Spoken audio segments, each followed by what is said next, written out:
আমরা পেয়েছি সাবেক বাংলাদেশের প্রধানমন্ত্রী শেখ হাসিনা। আপনাকে স্বাগত জানাই, আপনি আমাদেরকে সময় দিয়েছেন, এসেছেন আমাদের কাছে এবং যুক্ত হয়েছেন আমাদের সঙ্গে, সেজন্য আপনাকে ধন্যবাদ এবং কৃতজ্ঞতা। আমাদের সাথে আরো থাকছেন বেগম খালেদা জিয়া, আপনাকে আমাদের অনুষ্ঠানে স্বাগত জানাই, আপনি আমাদের সময় দিয়েছেন সেজন্য আমাদের কৃতজ্ঞতা জানাবেন।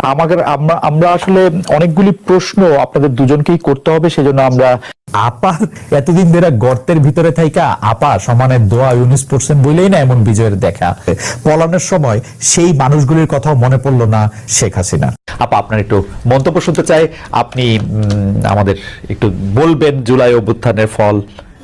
দেশবাসীর কাছে আমি বিচার চাই, কি অপরাধটা কি করেছি যে এইভাবে, যেখানে আমি মানুষের ভাগ্য পরিবর্তনের কাজ করে যাচ্ছি, মানুষের জীবন মান উন্নয়ন করেছি। আজকে বাংলাদেশ সেই 2008-এর বাংলাদেশ আর 2024-এর বাংলাদেশ তো এক না। বাংলাদেশের মানুষের জীবন মান তো উন্নত হয়েছে, আমাদের অর্থনীতি আজকে কত কত উপরে উঠে গিয়েছিল, এবং এটা মনে হলো যে এটা আর কিছুই না, এটা আমাদের অর্থনীতিকে সম্পূর্ণ পঙ্গু করে দিয়ে বাংলাদেশকে আবার ভিক্ষুকের জাতি করে দেওয়া। এটাই বোধহয় এদের পিছনে ষড়যন্ত্র, সেটাই